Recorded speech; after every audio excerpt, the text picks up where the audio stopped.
अहमदनगर शहरातील ॲडव्होकेट हर्षद चावला प्राणघातक हल्ला प्रकरणी शहर काँग्रेस जिल्हाध्यक्ष किरण काळे यांचं नाव चावला यांनी आपल्या फिर्यादीत घेतलं।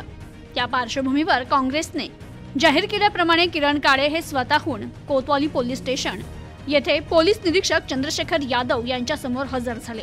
यावेळी त्यांनी पोलीस तपास कामी सर्वतोपरी सहकार्य करणार असल्याबाबत पोलिसांना सूचित केलं। दरम्यान काँग्रेसच्या स्थापना दिनानिमित्त शहर जनसंपर्क कार्यालयात कार्यकर्ता संवाद कार्यक्रम आयोजित करण्यात आला होता।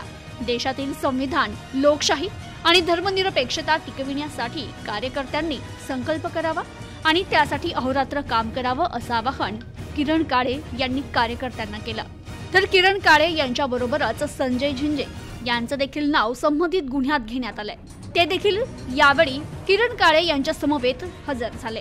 या प्रसंगी दशरथ शिंदे, अनिश चुडीवाला, अल्तमश जरीवाला, गणेश चव्हाण, चंद्रकांत उजागरे, रतिलाल भंडारी, उषाताई भगत, जरीना पठाण, सुनीता भाकरे, विकास भिंगारदिवे, सुधीर लांडगे, विनोद दिवटे, प्रशांत जाधव, शंकर आव्हाड, गौरव घोरपडे आदींसह कार्यकर्ते मोठ्या संख्येने उपस्थित होते।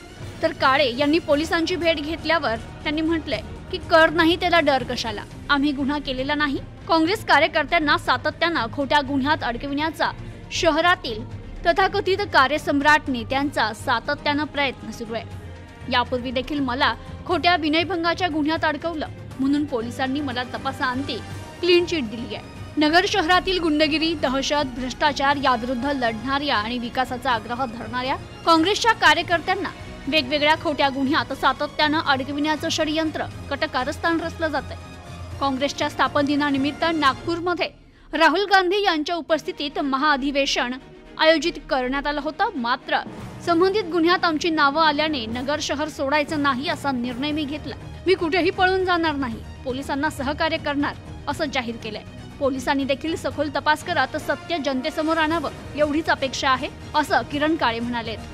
Bureau report, news today 24, Ahmednagar.